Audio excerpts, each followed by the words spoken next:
कथा सुनो सुनो सिद्धार्थ कथा। सत्य कथा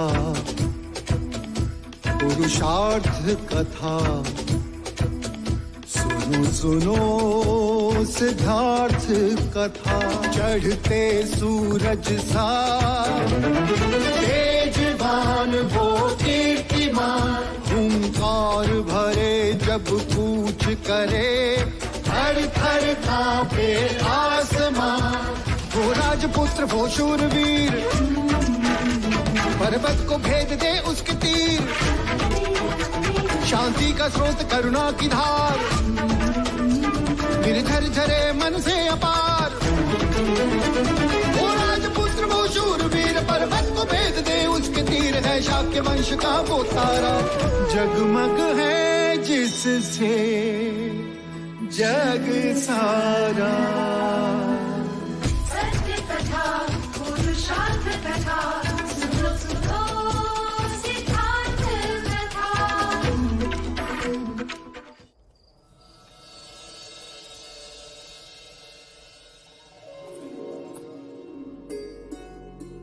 आज मानो लग रहा है कि यज्ञ सफल हुआ। आज कपिल वस्तु की आंखों में मैंने भावी सम्राट की छवि देख ली। प्रजा तथास्तु। सच, आज का दिन बहुत ही शुभ है। सिद्धार्थ ने अपनी क्षत्रियता का प्रमाण दे दिया और 10 वर्ष पश्चात यशोधरा को देख के मन प्रसन्न हो गया। हाँ प्रजा, परंतु चिंता इस बात की है कि देवदाह लौटने के पश्चात राजा दंडपानी उसके साथ कैसा व्यवहार करेंगे। बिना उनकी आज्ञा लिए यहाँ जो आई है। कुछ नहीं होगा। पिता कितना भी कठोर हो, पुत्री के आगे झुक ही जाता है। क्यों? क्योंकि वो जानता है पुत्री पिता के यहाँ अतिथि होती है।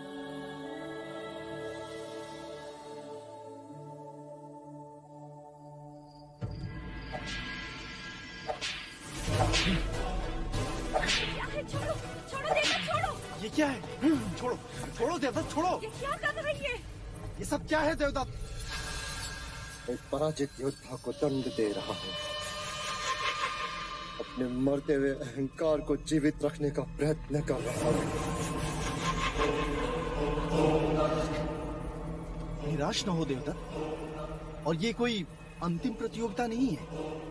आज सिद्धार्थ का भाग्य अच्छा था तो वो जीत गया, परंतु कल कुछ नहीं होगा पिताजी। कल एक भव्य शोभा यात्रा होगी। सब कुमारों के साथ मैं भी अश्व पर होऊंगा और रथ पे सवार होंगे युवराज सिद्धार्थ गौतम, और सब तरफ मेरी पराजय का शंखनाद होगा और कुछ नहीं। हृदय छोटा ना करो पुत्र, तुम्हारी पराजय में भी तुम्हारी विजय है। देने को आश्वासन अच्छा है पिताजी, किंतु इसमें मेरी कोई आस्था नहीं।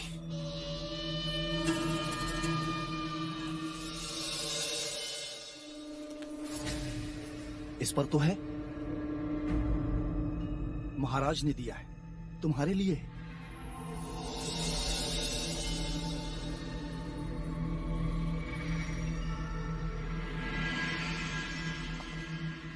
संगीत उत्सव में तो तुम आए नहीं, परंतु महाराज ने मुझे स्वयं बुलाकर कहा कि मैं जानता हूं देवदत्त निराश होगा। उसे जाके कहना कि स्पर्धा में कोई विजयी होता है तो कोई पराजित, परंतु इसका अर्थ ये नहीं कि जो पराजित हुआ उसका मूल्य कम हो गया। देवदत्त और सिद्धार्थ तो कपिल वस्तु के दो नेत्र हैं। सिद्धार्थ मेरा अभिमान है तो देवदत्त सम्मान।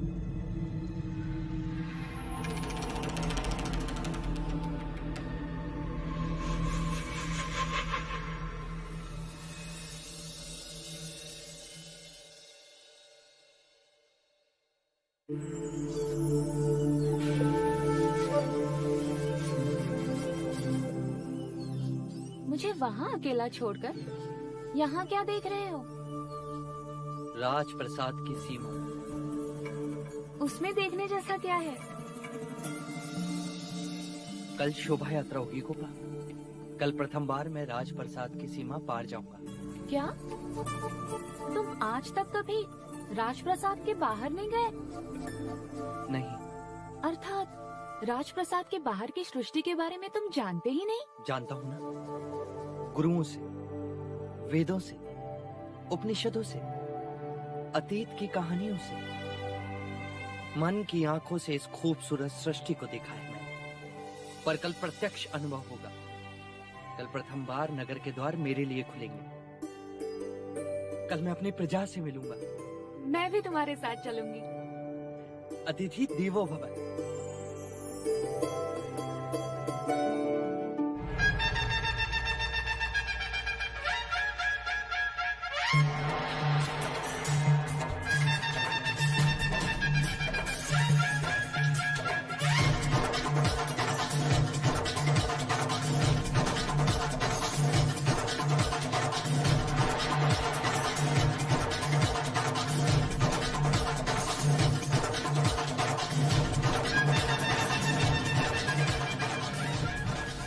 पूरी सावधानी रखी है ना महामंत्री? जी महाराज। युवराज सिद्धार्थ जिस मार्ग से यात्रा करेंगे वहाँ चारों ओर सुगंधित फूल, हंसते चेहरे और प्रसन्नता का संगीत होगा।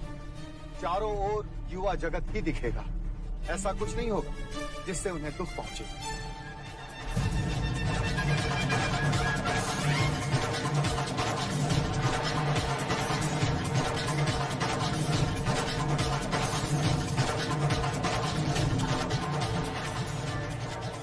युवराज, जब आप महाराज बने तो मुझे अपना रक्षक बना लेना। सुना है कपिल वस्तु के लोग तुरंत अपने हृदय में किसी को नहीं बसाते, पर तुम तो अभी से इनके हृदय पर राज कर रहे हो।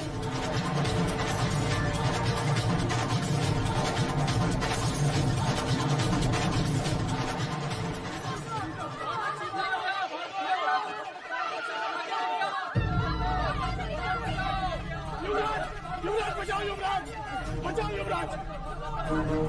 क्या हुआ, क्यों चिल्ला रहे हो? राजा, हमारी बच्ची को चीता उठा कर ले गया। कब? बस थोड़ी देर पहले युवराज। तब तो निकट ही होगा। चलो चलो। युवराज, आप यात्रा छोड़कर नहीं जा सकते। ये समाचार सुन मैं रुक भी नहीं सकता। महाराज सुनेंगे तो अनर्थ हो जाएगा। आप चिंता न करिए, मैं और देवदास युवराज के साथ जाते हैं। आप राजप्रसाद जाइए। चल।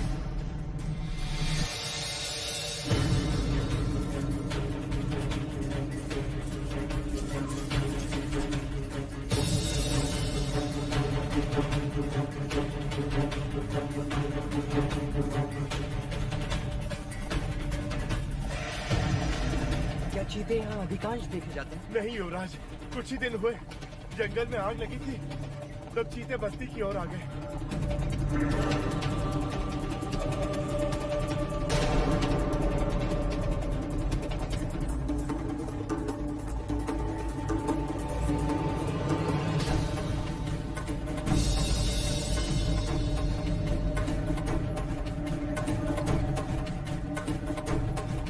वो देखो, चीते के पंजों के निशान।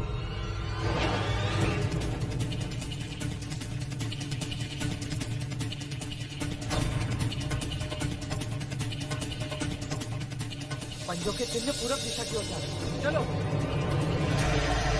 चीता अपने आखेट को दूर तक नहीं ले जा सकता, वो यही कहीं होगा। केवल एक बार दिखाई दे जाए, जीवित नहीं छोड़ूंगा उसे। नहीं देख, तुम उसकी हत्या नहीं करो, हम उसे जीवित पकड़ेंगे।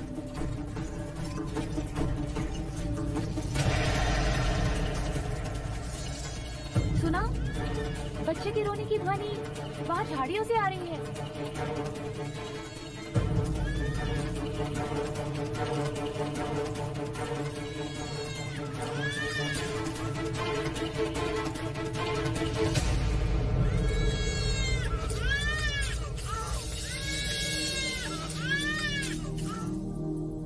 ये तो चमत्कार हो गया, बालक जीवित है। जीवित है, पर इसका रक्तस्राव रोकना पड़ेगा। इसे तुरंत ही वैद्यराज के पास पहुंचाना होगा। यशोधरा ठीक कहती है अनुज, तुम बच्चे को लेकर तुरंत निकलो। चीता अपना आखेट खोजता हुआ यहाँ अवश्य आएगा। आज मेरे हाथों उसकी मृत्यु। नहीं जे, तुम उसकी हत्या नहीं करो, तुम उसे जीवित पकड़ो। वचन दो मुझे, वचन दो ज्येष्ठ।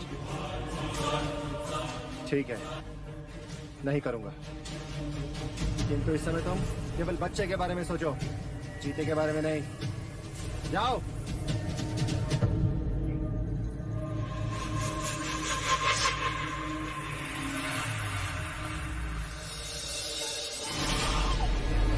वैदराज को बुलाइए।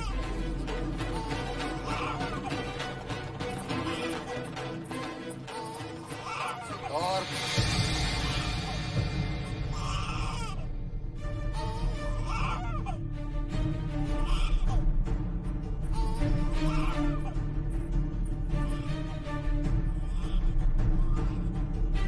तुम्हें इस बच्चे को यहाँ लाने की कोई आवश्यकता नहीं थी, किसी सैनिक के हाथों भेज दिया होता। बच्चे को घायल देख मैं अपने आप को रोक ना सका पिताजी। परंतु लोग क्या कहेंगे? प्रजा एक पराक्रमी राजा चाहती है, दयावान नहीं। प्रथम तो तुम्हें शोभा यात्रा छोड़कर जाना नहीं चाहिए था। यदि गए तो चीते के अखेट पर जाए। इस बच्चे को यहाँ लाने की क्या आवश्यकता थी? एक भावी सम्राट को हर्ष अपनी छवि का ध्यान रखना चाहिए युवराज। प्रणाम महाराज।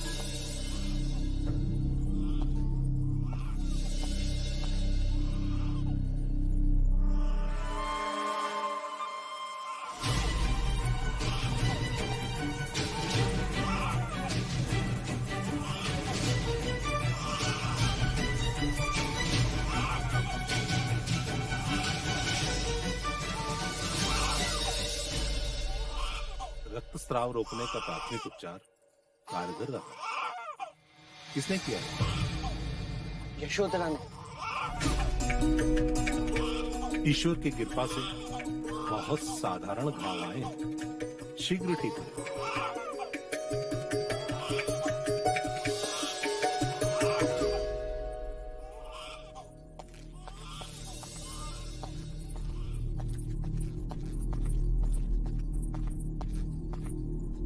आज हमारे पुत्र ने एक बच्चे के प्राण बचा लिए थे, परंतु एक शूरवीर कहलाने का अवसर खो दिया।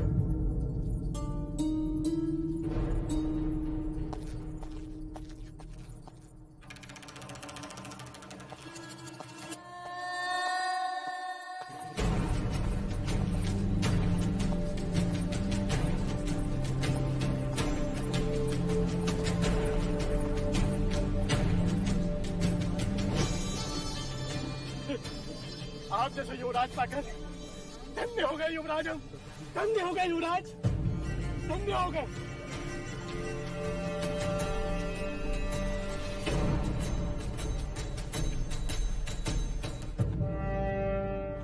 युवराज की, युवराज की, युवराज की, युवराज की, युवराज की, युवराज की, युवराज की।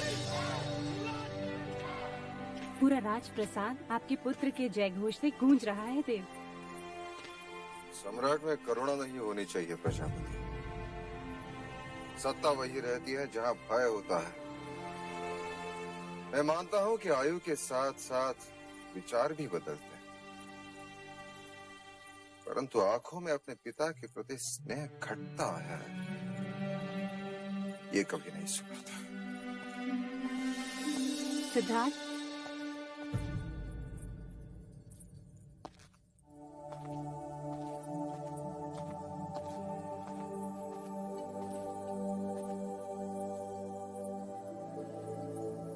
तुम अपने पिता से कितना स्नेह करते हो?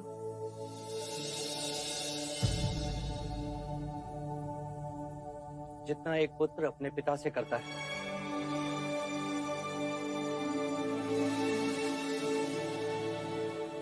तुम उनके लिए क्या कर सकते हो?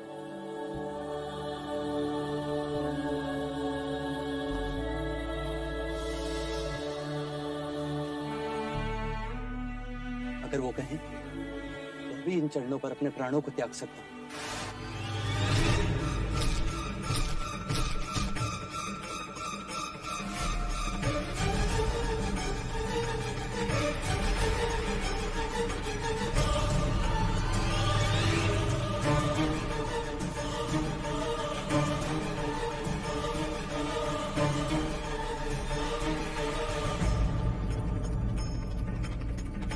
ये क्या है देवदत्त? उसी नरभक्षी का सर जिसने बालक पर आक्रमण किया।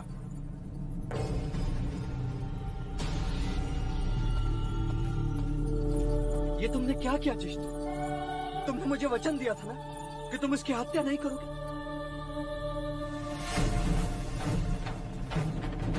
और काका, हमने प्रयत्न किया था सिद्धार्थ, परंतु वो भाग रहा था।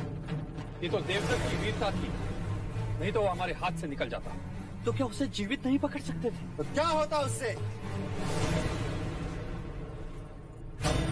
हमसे कहीं दूर जंगल में छोड़ा थे ताकि वो नरभक्षी किसी और के प्राण ले सके। वो नरभक्षी नहीं होते, हम उन्हें बनाते। उसने मनुष्य के बच्चे के प्राण लिए हैं। नहीं, वो बच्चा सुरक्षित है। और यदि उसकी मृत्यु हो जाती तो? मात्र शंका और एक प्राणी के जीवन को समाप्त कर दिया आपने। तो आखिर कहते हैं सिद्धार्थ, यदि मुझे संभवता लगे कि कल राज्य पाने के लिए तुम मेरी हत्या कर दोगे तो क्या अनुचित करूंगा? यदि मैं आज ही तुम्हारा वध कर दूं तो ज्येष्ठ।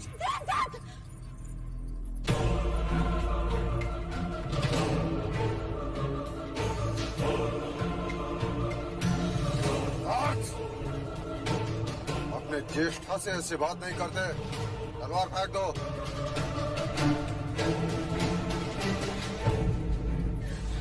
देवदत्त सत्य कह रहा है युवराज सिद्धार्थ।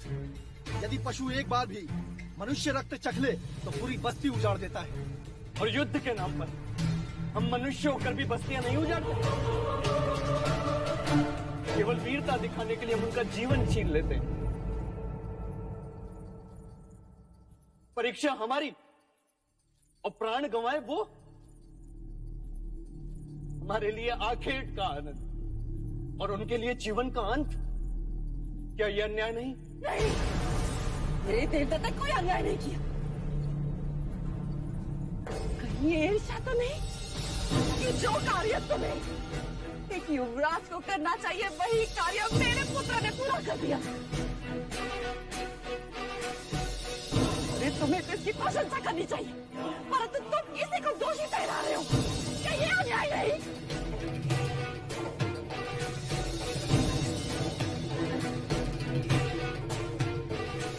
और तलवार फेंक दो यहाँ से। अभी क्या अभी चले जाओ।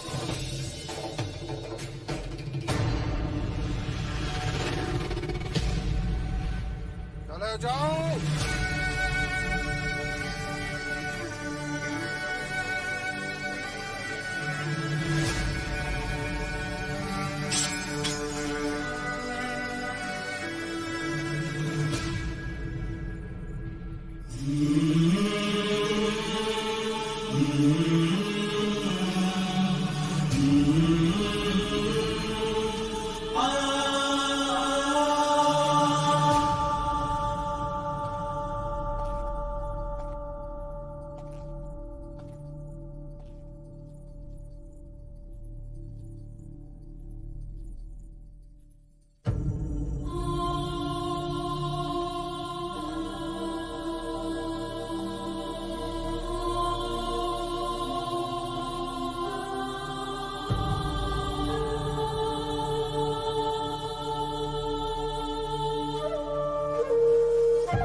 युवराज, एक और प्रश्न मेरे मन में उठा होगा। कौन हूं मैं और यहाँ क्यों हूं?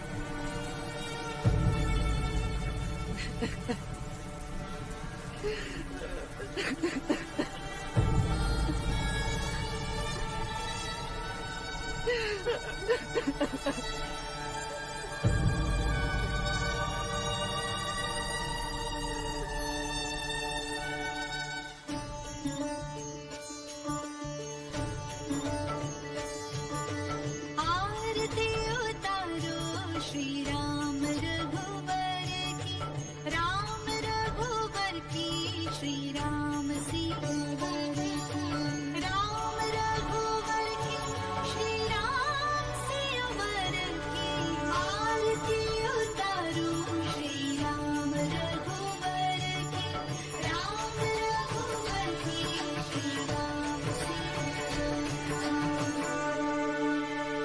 बोलो सियावर रामचंद्र की जय।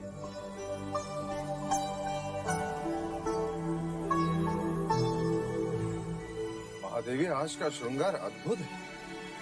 आज श्रृंगार यशोधरा ने किया है। यशो, आज कोई पर्व है जिसे हम भूल रहे हैं? मुझे स्मरण नहीं, तुम ही बताओ आज क्या है? आज मैं अपने घर देवदा लौट रही हूँ बुआ।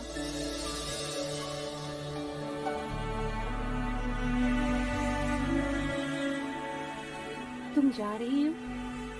अभी तो तुम्हें जी भर के देखा भी नहीं। और तुम कुछ दिन और रुको हमारे पास। सुन लिया राम जी, बुआ कह रही है कि मैं कुछ दिन और रुक जाऊं। अब आप ही बताइए इन्हें कि वहाँ पिताजी को कौन समझाएगा। यहाँ मुझे देखकर इनका मन नहीं भर रहा, और वहाँ देवदाह में मुझे ना देखकर पिताजी का मन क्रोध से भर गया होगा।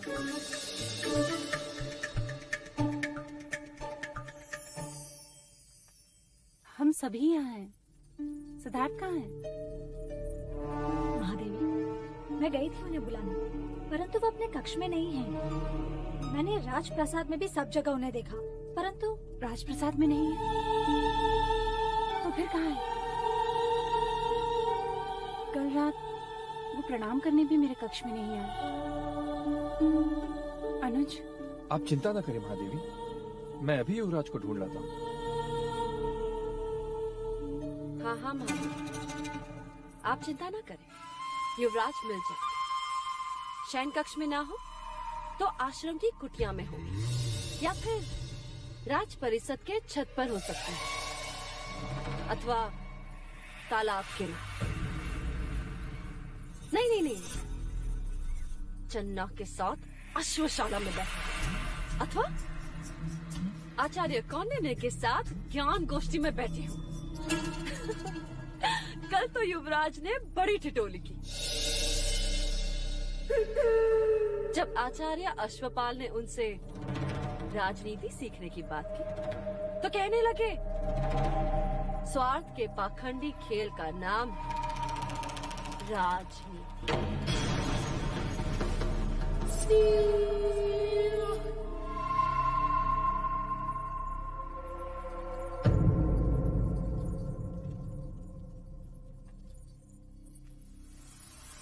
लो महादेव, मैं भी ढूंढाती हूँ हमारे युवराज को।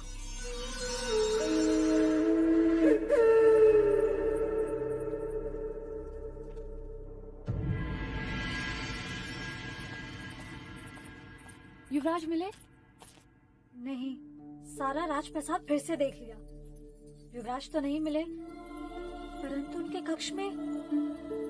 कक्ष में? कक्ष में क्या? आप स्वयं देख लें।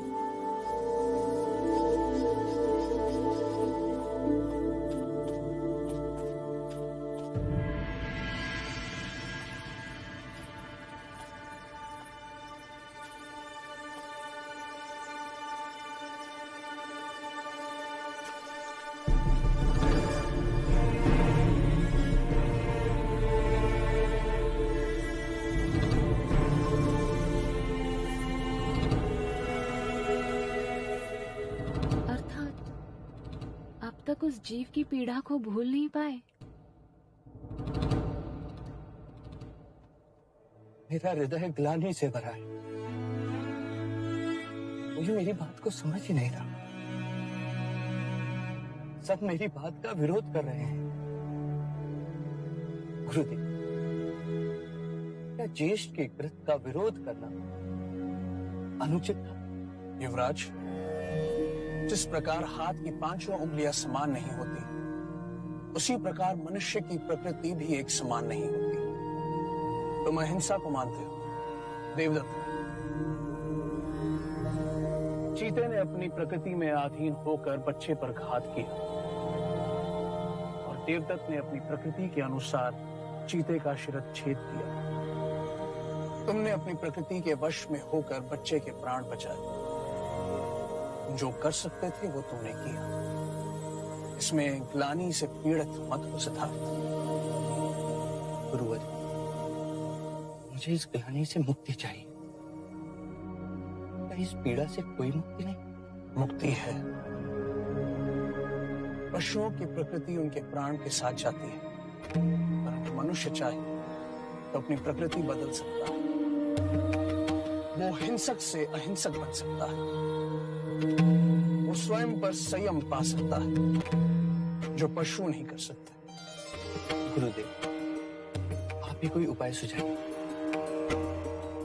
अपने मन को शांत करो। ध्यान में बैठकर अपने विचारों पर, अपनी भावनाओं पर संयम पाने का प्रयत्न करो।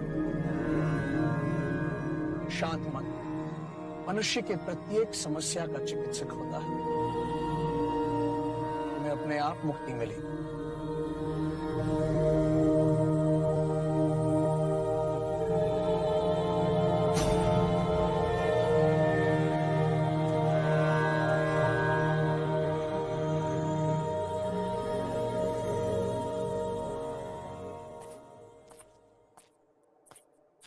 यशो, कहाँ चली गई थी मुझे छोड़ के? सिद्धार्थ को ढूंढने बुआ।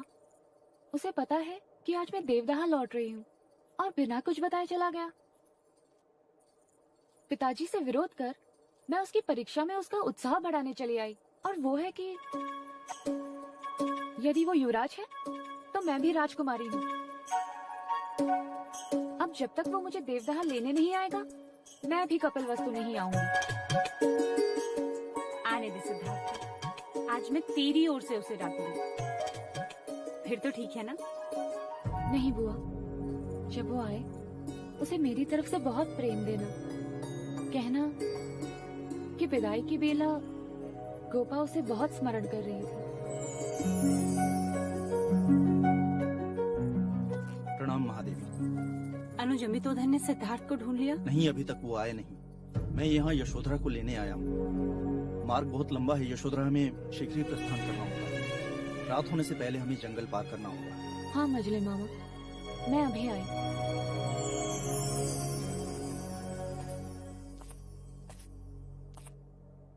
अनुज, यशोधरा को छोड़ने देवदाह जा रहे हो।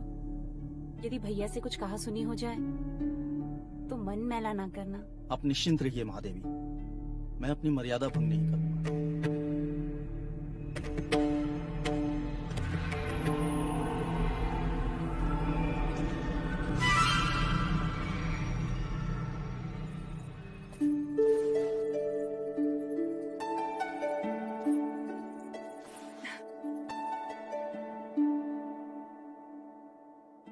अमिता दीदी से कहना उनकी हंसी आज भी कपिलवस्तु में गूंज रही।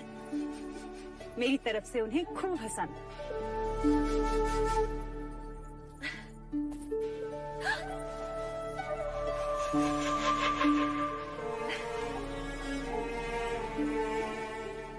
मैं भी चाह रही थी कि तुम कुछ और दिन रुक जाते। फिर देवदत्त तुम्हें देवता छोड़ा था।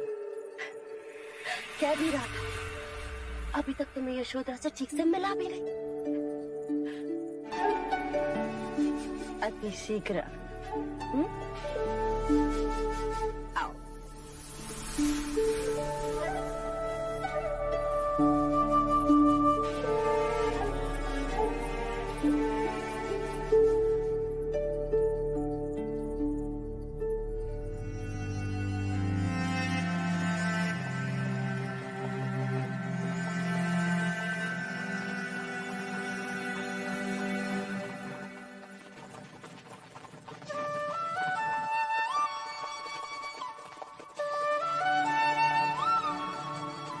ये तो सिद्धार्थ की बांसुरी की ध्वनि है। पालकी रोकिए। मछली मामा, लगता है सिद्धार्थ यहीं कहीं है। मैं उससे मिलकर अभी आती हूँ।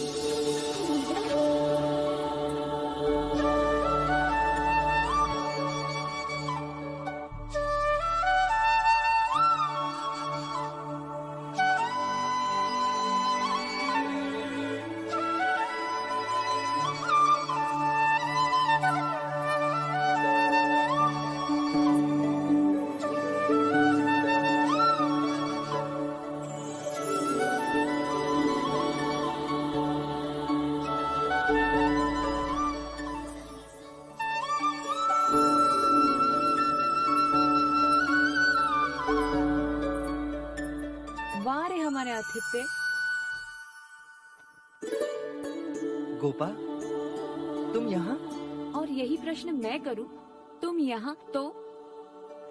वहाँ राजप्रसाद में सब तुम्हें ढूंढ रहे और तुम हो कि माना कि कोई डांटे तो बुरा लगता है, पर इसका अर्थ ये नहीं कि तुम सबसे रूठकर इस तरह वन प्राणी बन जाओ।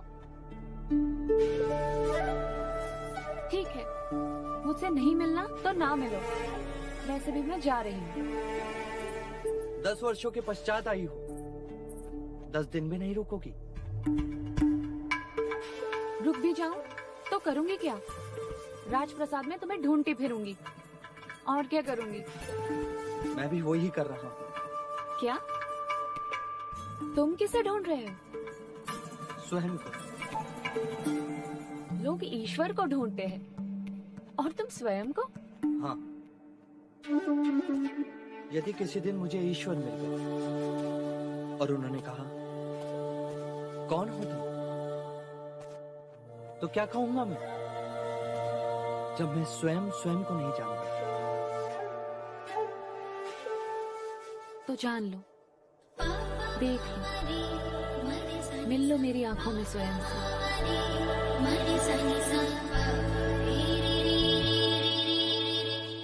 यशोधरा,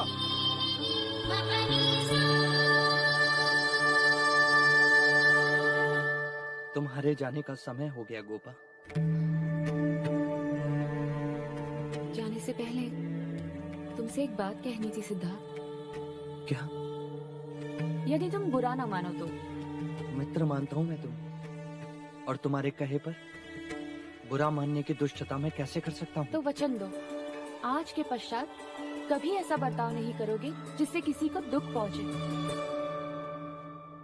मामा महाराज नहीं चाहते कि तुम साधु सन्यासी की तरह ध्यान में बैठो, और बुआ ये नहीं चाहती कि तुम सबसे अलग अलग रहो, अकेले रहो। मैं कभी अकेला नहीं होता। प्रत्येक क्षण मेरे प्रश्न मेरे साथ होते। ये प्रश्न ही तुम्हारी समस्या के जड़ हैं। हमारे देवदाह में एक गुरुजी आए थे, बड़ी अच्छी बात कही थी उन्होंने। जीवन को इतनी गंभीरता से ना जियो बालक, अन्यथा जीवन नीरस हो जाएगा। यशोधरा, और तुम भी द्रोणोदन काका के बुलावे को अनसुना ना करो बालिके, अन्यथा वो क्रोधित हो जाएंगे।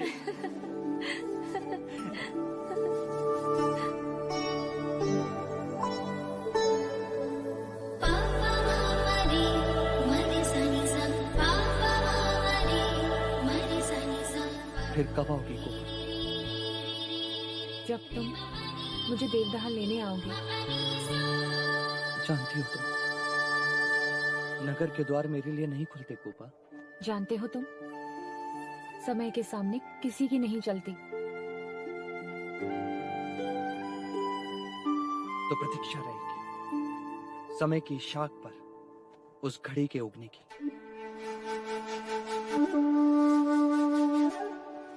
जाते जाते एक और बात कहनी थी सिद्धार्थ। जा रही हो तुम? हाँ, वो तो है।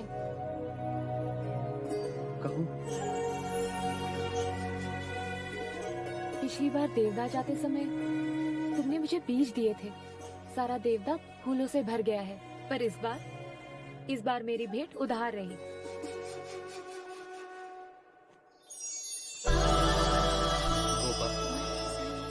आचार्य कौंडिन्य कहते हैं जिस समय का कार्य उसी समय कर लेना चाहिए, अन्यथा। इस समय यहाँ क्या भेंट दोगे मुझे?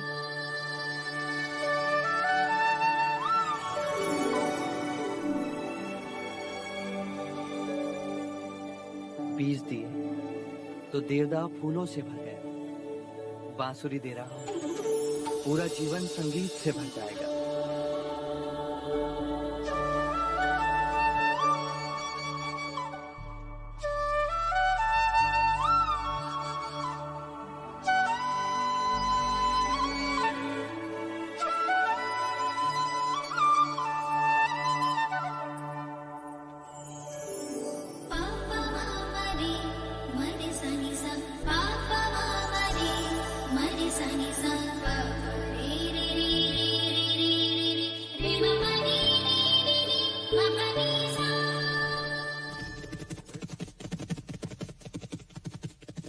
युवराज,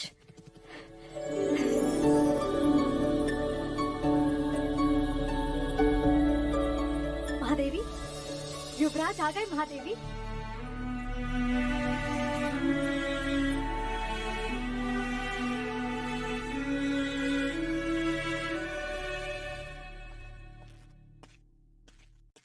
सिद्धार्थ,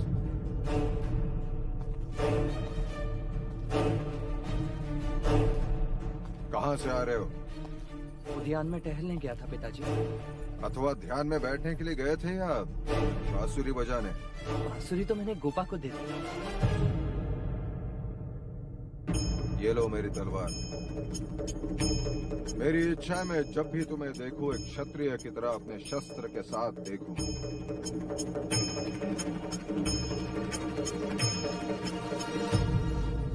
इसका भार मैं नहीं उठा सकता। ये मत भूलो कि तुम एक क्षत्रिय हो। स्मरण है मुझे, मैं मनुष्य हूँ। क्षत्रिय शिक्षा मनुष्य को सम्राट बनाती है, और तुम्हारी शिक्षा ने तुम्हें इतना निर्बल बना दिया है कि अपने पूर्वजों की तलवार का बोझ नहीं उठा सकते। और तुम्हारे कक्ष में चीते की मूर्ति का क्या अर्थ है? उसकी पीड़ा मेरे हृदय पर घात कर रही थी और मैं उस पत्थर पर घात कर रही और मूर्ति बन गई। सिद्धार्थ, कर्म ऐसे करो जिसपे अभिमान हो, ना के। जय महादेवी, जाओ जाके भोजन का प्रबंध करो। युवराज ने सुबह से कुछ नहीं खाया। सिद्धार्थ, चाहो तो जाके स्नान कर लो।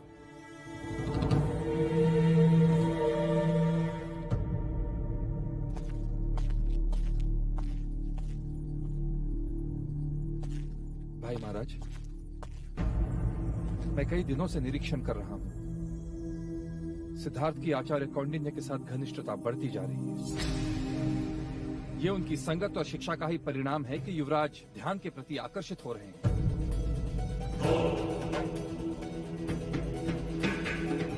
हमें आचार्य कौंडिन्य को उनके कार्य से मुक्त कर देना चाहिए। 100% दादाश्री। वैसे भी शिक्षा के नाम पे उनके पास सिखाने के लिए अब कुछ नहीं है, केवल दक्षिणा की लालसा है बस। नहीं महाराज, हमें ऐसा कुछ नहीं करना चाहिए। आचार्य कौंडिन्य कपिलवस्तु के सबसे बड़े बुद्धिजीवी हैं।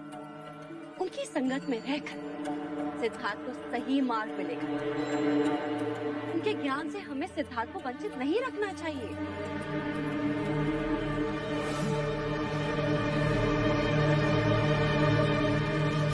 देव, मंगला दीदी सच कह रही है। आचार्य कौंडिन्य से बड़ा ज्ञानी कपिलवस्तु में दूसरा कोई नहीं है। उन्होंने कोई ऐसा कार्य नहीं किया जिससे कपिलवस्तु के भविष्य को हानि, सिद्धार्थ को हानि।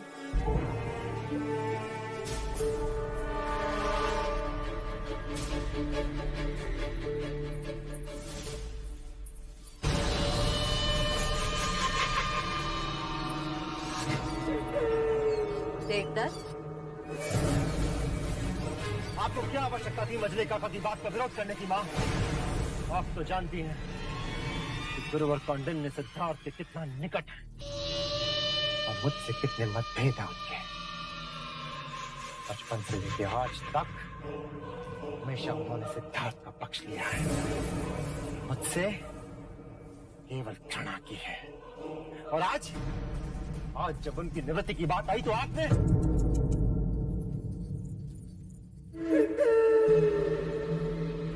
तुम तो अपने पिता की तरह ही सोचते समय आंखें छोटी कर लेते, आंखें बड़ी करके सोचो पुत्र, दूर तक दिखाई देगा। कौंडिन्य यहाँ रहेगा तो सिद्धार्थ का सन्यासी बनना निश्चित है। वो उसकी संगत में रहकर ध्यान में बैठना सीख रहा है, और ध्यान में बैठने वाला सन्यासी ही बनता है, राजा नहीं। जाने अनजाने में से, परंतु कौंडिन्य युवराज को कपिलवस्तु के सिंहासन से दूर लेकर जा रहा है। हमें बस इसका साथ देना चाहिए।